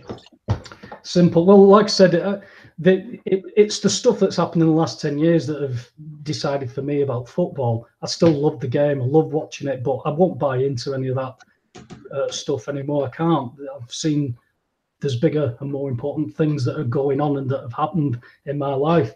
But in 2004, they sacked Gerard Houllier and sold Michael Owen, and then brought the loyalty card in. So they'd already had me money for the season ticket. And then they said, oh, by the way, if you don't come to these cup games, which I have to pay extra for, that's not part of my season ticket. If you don't come to these cup games and get that card swipe, you won't get a final ticket or a chance anymore. Whereas I knew they used, in the old days, they put the numbers, the match card numbers in the paper. That'd be the first lot. By the time they'd gone on sale, they would then open it to all season ticket holders before it would go on general sale. So I always had the chance to get final tickets. Now they've taken that away, especially with my job, Jason. I can't even get on the radio show. How am I going to get to a midweek football match? It's too difficult. So, you know, things have got to give, and there's more important things in life. As much as I love watching the game, and, you know, there was some tough times when I was back in my playing days where, you know, I've been out the night before, and, you know, with me and them missus had argued, and we'd split up and all that, and you're feeling crap, and you'd be there, all lads are having a laugh waiting for the match. Then across that white line, and for 90 minutes, there was not a thing wrong in my life, because football fixed everything. Because when you're in a football match and you're concentrating on that game, you enjoy it and you play it. As soon as the whistle went and I come off that pitch, it was straight back into my misery. So I understand what football does. It you know, for a football fan, it raises that. What's the word I'm looking for? It raises the pressure that you know, people can have all kinds of things going wrong in their lives, but for 90 minutes they don't experience it because they're distracted. So I get the kind of therapy that can give people, but when football becomes more important than, let's say, bills, money, houses, family, then there's something not right. And that's unfortunately been exploited more so in the last 30 to 40 years than anything. Last 30, 40 years, Jason, we've been on steroids. Certainly in the last 20. Yeah. I agree with you. I mean, I used to love playing football. I played football at quite a reasonable level. And I remember playing at Rugby Park at Kilmarnock, and I've played at Hillsborough a couple of times. And in fact, the two times that I've played at Hillsborough, the Mecca, I've scored both times with my left foot, which no longer exists. So you know, when I really enjoy football. I love football.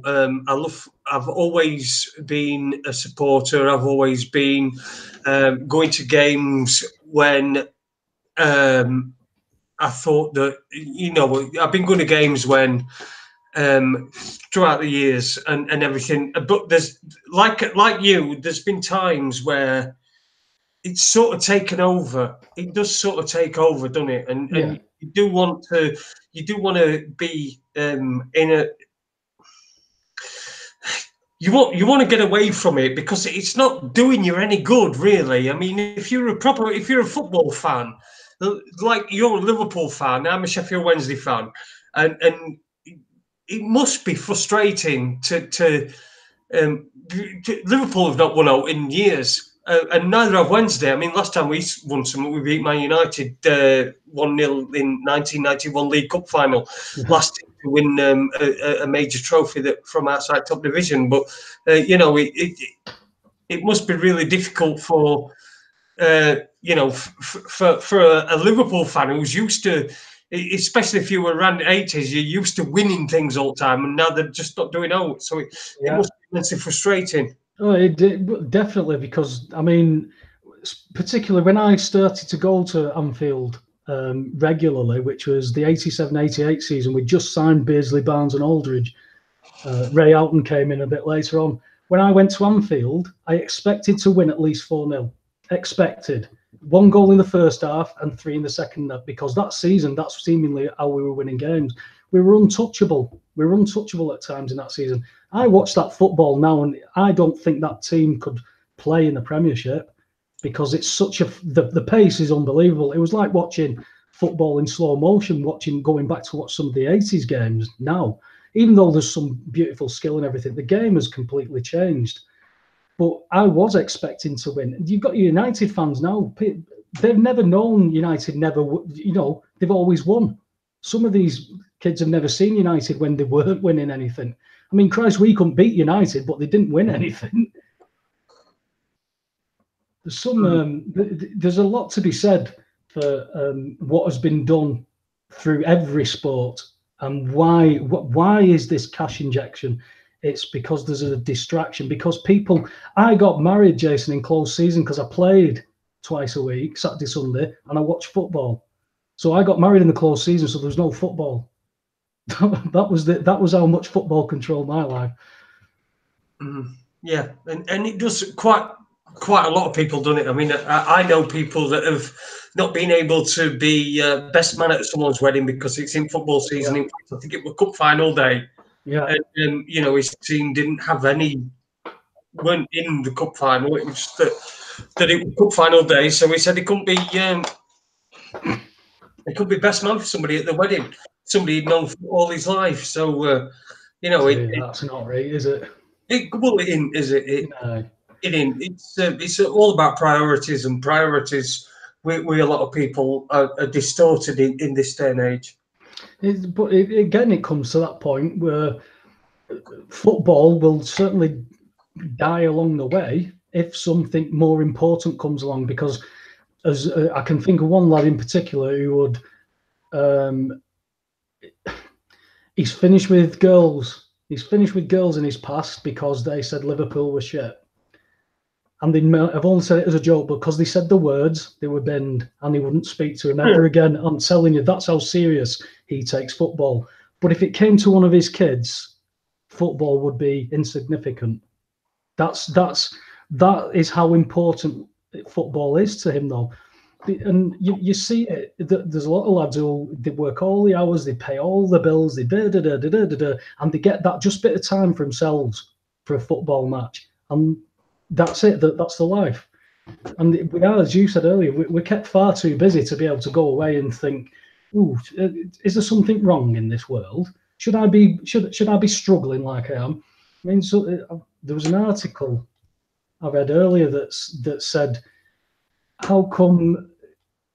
I can't remember how it was worded now, but it was talking about that everything's raised all this while. Why have we gone backwards? Because there was a time where people owned property, people could retire, people had funds. What's happened? We get told it's overpopulation. We get told it's people coming into this country and taking benefits. We get told all this, but we know who's taking it. We know who's taking it. It's the banks that are taking it, and now the migrants and all this stuff, and the Tommy Robinson and the football and everything. All these distractions keep people from looking in the right direction, and the ones who look in the right direction then say, "Well, what can we do about it?" Like us, what can we do about it? Well, exactly. I went to court. I've stood at court in front of banks and a judge, utility company. One man, what can I do? Nothing, because it doesn't matter whether you're right or not. There's something we're missing acting within these systems. And that's what we need to start talking about and sharing, because there's so many people cut teeth by doing this. I know that if we throw all the pieces into a pot, we're going to come out with some solutions. And so that for me it's been a good sign that things are getting worse, if you like, for me, because if things don't get worse, then things won't change. It's what we change them with, and the chaos that is being caused by design now throughout the world is being argued and fought out for who's going to control the outcome of that chaos. So it's whatever oligarch, whichever side you want to go on. Is it Trump? Is it the Europe? Is it China? Is it Russia? Who's all this? They're all in the same game. They all sit around the same tables. They all shake each other's hands and everything. There's nothing against them. It's who's going to control that now, because this is that push for the one world everything. This is what. So who do you think's getting control? Because there's obviously some sort of there's a control mechanism that people are aiming for, whatever country whether it's Trump or or the Chinese president or whatever. Who's got that hold of that control at the moment? And do you think it's the West? I mean, are the West doing it, or the East doing it? Where does the power lie? Well, the West control the West, the East control the East, and they're arguing over part of the East, but they're not really arguing over it because they're all involved in it. There's a reason for this. It goes back a lot further than what people would think. You're talking bloodlines here. You're talking going back to like 12 tribe type bloodlines. All these people are mongrels now, apart from the pure ones, the pure bloodlines that they try and keep as pure as they possibly can. But all these useful idiots who come in, oh, I'm a Zionist. I'm not a Jew. I'm a Zionist. All those type of people are being brought in. People who aren't Jews are saying, it's not about Jews. Yes, you can look at everything. Is there a lot of Jewish people run Hollywood? Yes. There's a lot of Jewish people involved in the banking system. Yes. There's a lot of Jewish people involved in all the systems that are around the world. Yes. But is it the Jews? No. Is it the Asians? No. Is it the whites? No. There's something far bigger. It's the Jews. No, come on. You said, is it the Jews? No. Well, it is, isn't it? Yeah, that's too easy to throw out, though, Jason. It's not too easy. It's not too easy. Look, listen, Webby, it's not too easy because that's what it is. If you go on the BBC, just look at Talk Sport for a start, right? Their presenters, right? How many Muslim presenters do Talk Sport have? I don't listen, so I don't know. None. Right. They don't have any, right? How many Jewish presenters do they have? I have no idea. Well, there's Andy Jacobs, there's Ian Abrahams, there's Max Rushton. That's 3. So that's 3 of the main presenters that are Jewish. Look at the BBC. How many of the BBC main presenters are Jewish? It's no good saying, like, trying to be all fucking, we don't hate anybody. Because, no, I don't hate anybody. But what you've got to do is you've got to say,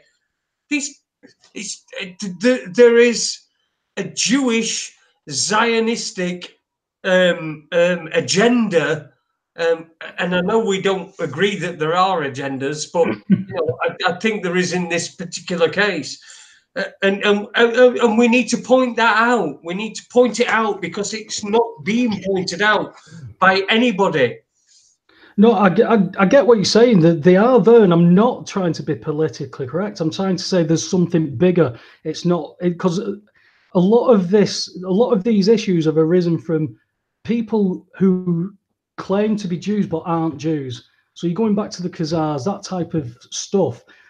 Now, when you say the Khazars who could have become Catholics, they could have become Muslims, but they didn't decide to take on Judaism. So what is Judaism? You need to look at what Judaism is. You need to look at what the Talmud is. You need to see there's a bigger agenda than just pointing at a Jewish person. Because I know I've seen quite a few articles this week where Orthodox Jews have given interviews to stating that they want Israel out of the Middle East because their beliefs that Jews were not meant to have a state.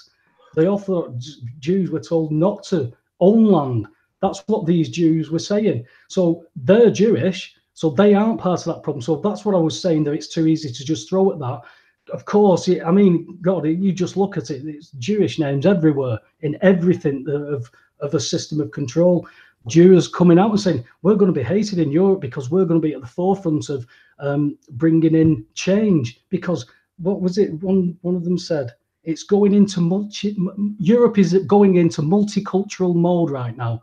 They've never done that before. Why? Because people left alone tend to congregate with each other, don't they? They tend to form communities. That was what the Jews said. Well, the Jews are going to be play a big part in that, and will be disliked for that. That was the Jews that were saying that. So yes, you're right. You're more than right. They're all in on that agenda, if there was an agenda. But there's something bigger behind it, and that for me, talking about Jews is scratching the surface. There's bigger pictures here, and you know, you're starting to get into spiritual stuff and everything. People are quite ignorant to what the possibilities of this reality is, and if you're close-minded to think that this table is real, this is all, that's all there is, then you know, good luck to you. I'm not on that page. I'm on a different page. Well, it's look.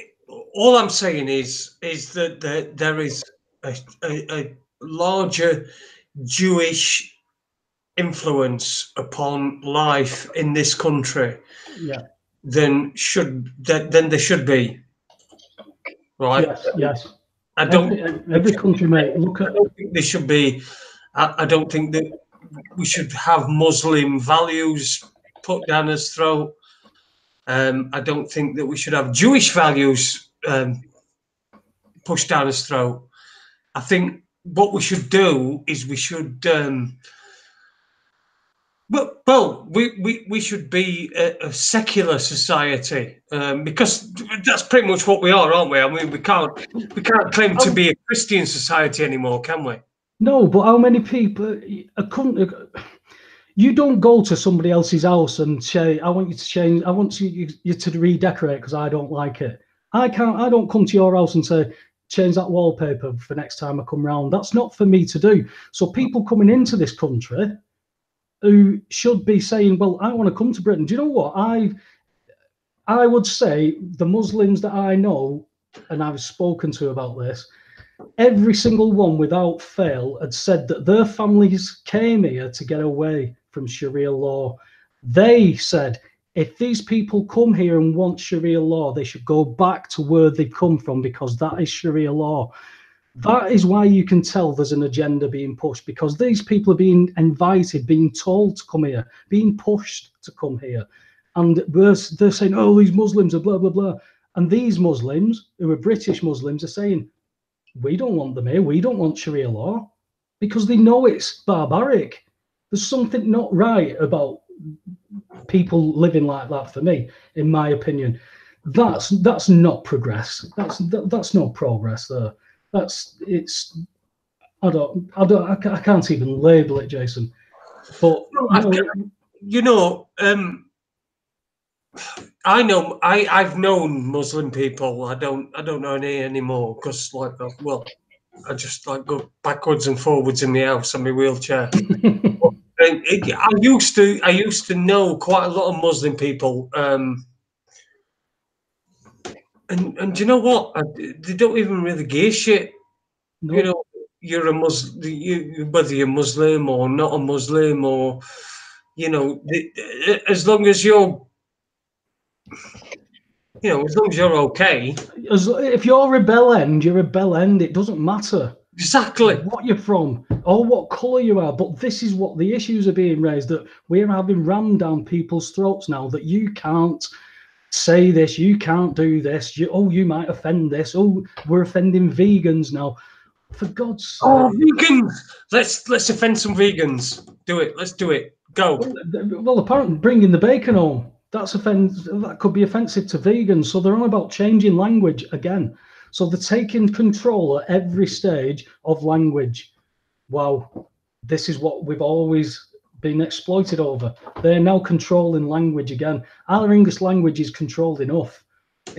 We're going into court thinking they're speaking English, and they're not. It's a foreign language, that legalese. It's not English. It's what they decide it means, and there's several meanings to these words.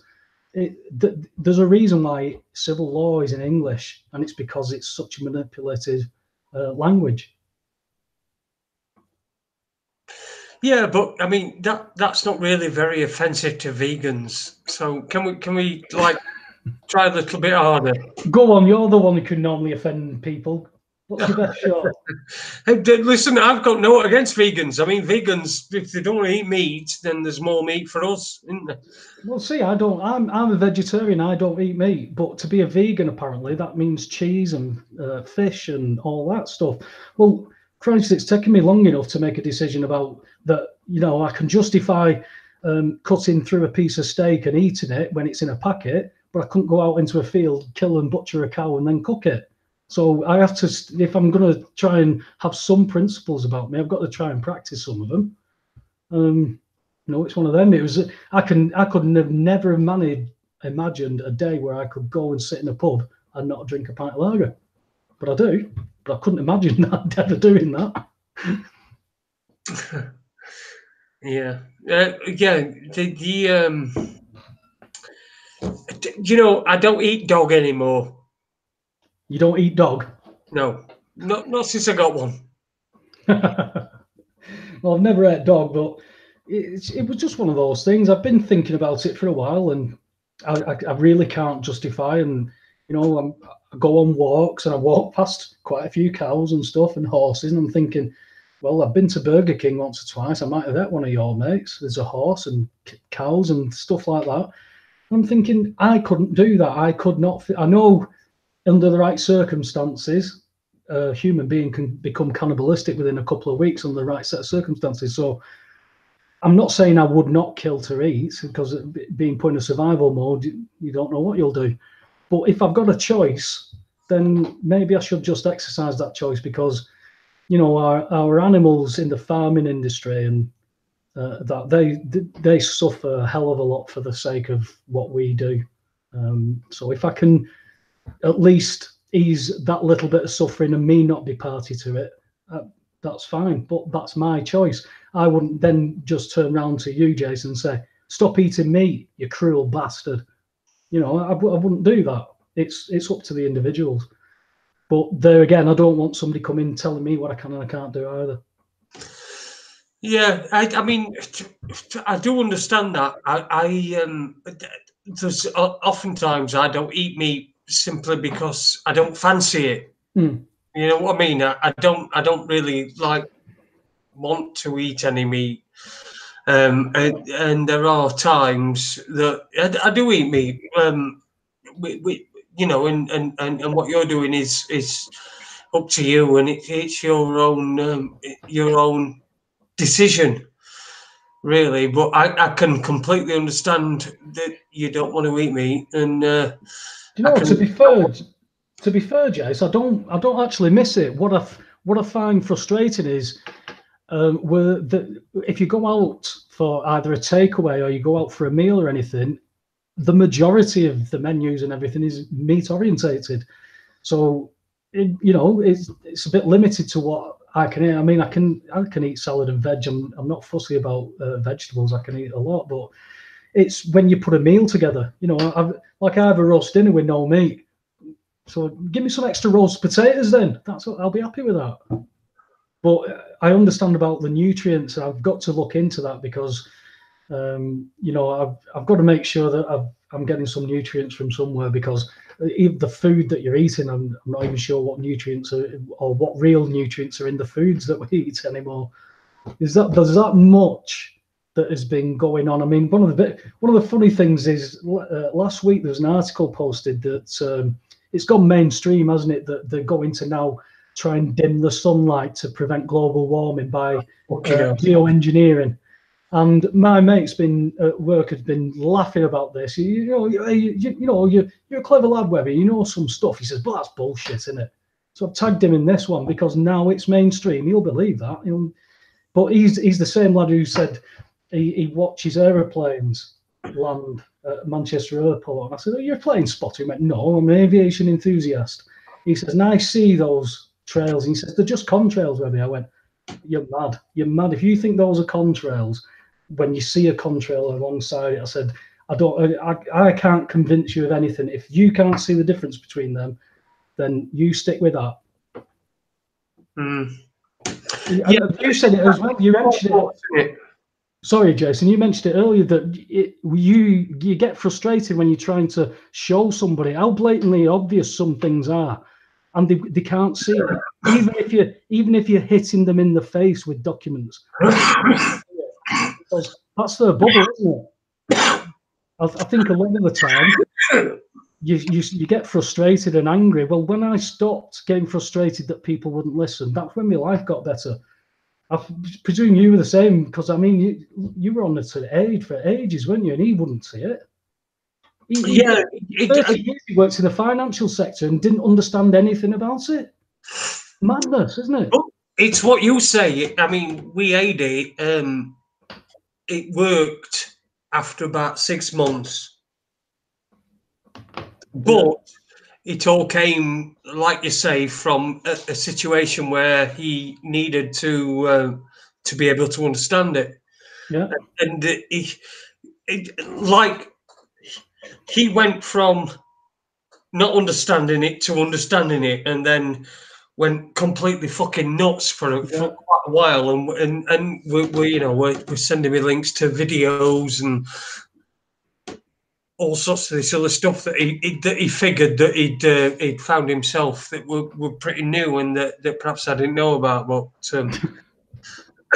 obviously, oh, there you go. Yeah, well, that's just it. And he was probably calling you the nutter, and then when you get that light bulb moment on different things, that's it. There's the light bulb. You can't take it any other way. Yeah, the thing is, we Ade. Hang on, I'm just going to give my wife a kiss. She's going to bed. The thing with Adie was he sort of just exploded on everything, and he learned in 6 months what it took me 6 years to learn. Yeah, but that's what's happening. It was all, what now. This is the thing, is what people don't understand is that now it's much easier to wake up as well. It's so much easier to wake up and just go and look and just go, oh my fucking God, these cunts are lying to me. These people here, they're all lying. They're all telling me lies, and I'm believing it, and I'm buying into this, and I'm catching on with this. And people are, it takes. What are you doing, woman? Okay. It takes people now no time to learn. I mean, I've been at this since 2006, so people now can learn everything that I know in 6 months, whereas it's taken me 12, 13, 14 years to learn it. And I feel as though I feel robbed to a certain extent, because I've not been able to grasp it in such a short period of time. But I also feel blessed because I've had to learn all this stuff, and I've learnt it all over time. It's not something that's come to me and then, I've learnt about 9/11, and then 10 minutes later I've been learning about JFK assassination, and then 10 minutes later I've been learning about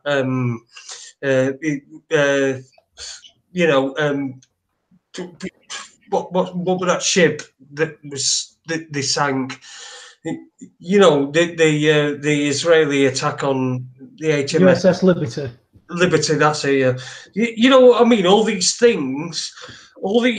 I learnt all those things. If you take those three different things in as separate, I learnt those things over a long period of time, each individual one. Whereas these days, what people are doing is they're learning about those things, and they're learning the sound bites. Yeah. They're learning the very basic things about it. It's sort of like 9/11. I mean, I know more about 9/11 than anybody really should know about 9/11. I know about all the different witnesses and all the different people that were involved, and all that shit. And it's as though, are we in danger of going to a place where there are only people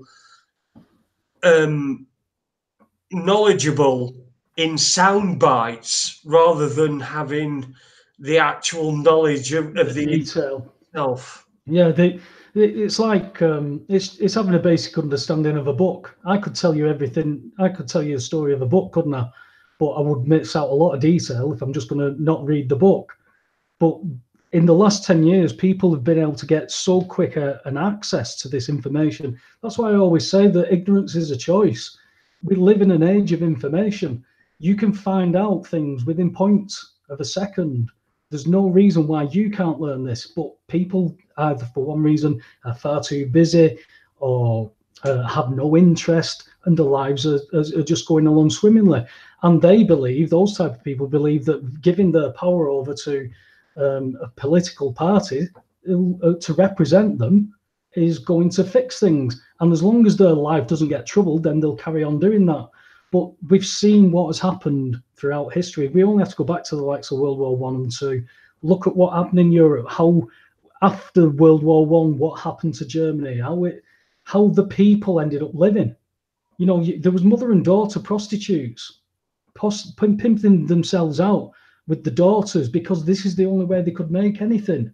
And it had become debaucherous from a God-fearing country. So we've seen what the manipulation and the devastation of what has changed. Europe has now been engineered. They want to finish Europe off by doing what they're doing with it through weaponized mass migration. And now, as you said earlier, you've got Greece, Hungary, Italy. Italy are the ones saying this isn't happening anymore. So everybody's wanting now to do what England did. But what Theresa May has done has said, yes, the people said out, but I'm going to get us the best deal possible. No, we didn't ask for a deal. Nobody asked for a deal. People who were scared that we're going to lose everything, that's where they want us all, in that fear. Because while you're in fear, you won't do anything. You'll sit and wait. And unfortunately, again, Jason, it goes back to that. Till it punches you in the face and kicks you in the balls, you won't do anything. Well, dude, I think we've done for tonight. We're at 9 o'clock. Aye. Oh, hey, one thing that has perturbed me a little bit. Well, going into the chat room, Dinny has mentioned something about my nipples that has perturbed me. Webby, I would put your nipples on top the curry Christmas dinner. Any idea what that might mean? I don't know. It's probably something Irish or German or something. What Dinny's like. He's the lad. He wants your nipples on his Christmas dinner, and just get a plane ticket over there. I'm sure Dinny will pay for your plane ticket to go over there so that you can pop your nipples on the dinner this year. Listen, let's we're going to say goodbye for this evening. Tomorrow night we've got Mark Salon joining us. It should be a very interesting chat. Cool. And yeah, I'm looking forward to it. So we'll see you all again tomorrow. Thank you very much, Webby. No worries, Paul. Cheers, mate. And we'll see you very soon. We'll see you tomorrow night, in fact. Take care. Yeah.